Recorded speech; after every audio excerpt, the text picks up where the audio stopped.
Ibihe byiza nshuti bakunzi mudahwema gukurikira ibiganiro bya Kigali Sport, nizere ko uyu munsi wabagendekeye neza, nizere ko rwose abakunzi ba ikipe ya Rayon Sport bakomeje kwishimira abakinnyi ikipe ya Rayon Sport iri kuba yagura muri uyu mwaka w'imikino kabisa 5-5 n'umusanzwe rwose ni Theogene Kwizera, tuje kuba twakomeza amakuru yacu y'imikino agezweho, tuba twabashakiye amakuru mashya rwose niyo tuba tugiye kuba twabagezaho muri aka kanya.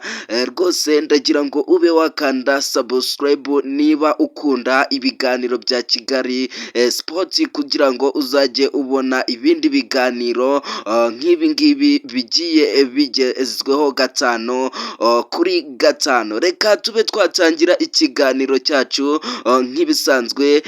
Ushaka kwamamaza nimero 0727448221 ni nazo ziri kuri WhatsApp, ubundi bwo ukatwandikira tukakogerezaho cyangwa se tukakwamamariza ibikorwa byawe. N'amakuru y'imikino ni transfer ziba zigezweho 5-5. Bamwita Osombe Willy Onana.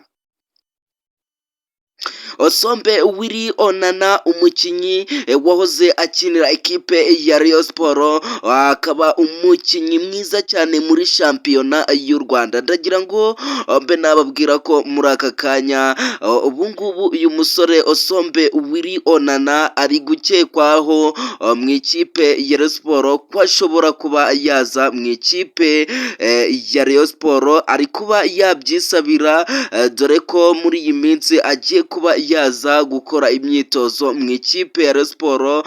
Niwe uri kubyisabira, ariko biri kuvugwa ko rwose bishobora kuba byarangira aje mu ikipe ya Rayon Sport.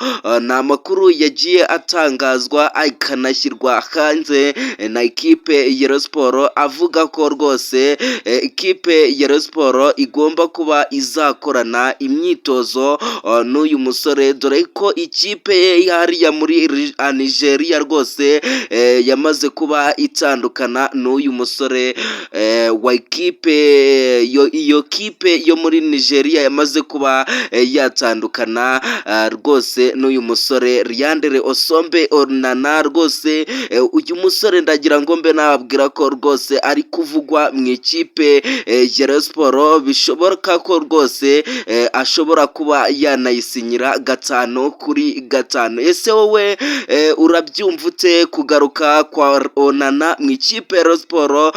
Ndagira ngo tube twahurira muri comment, uvuge uko ubyumva.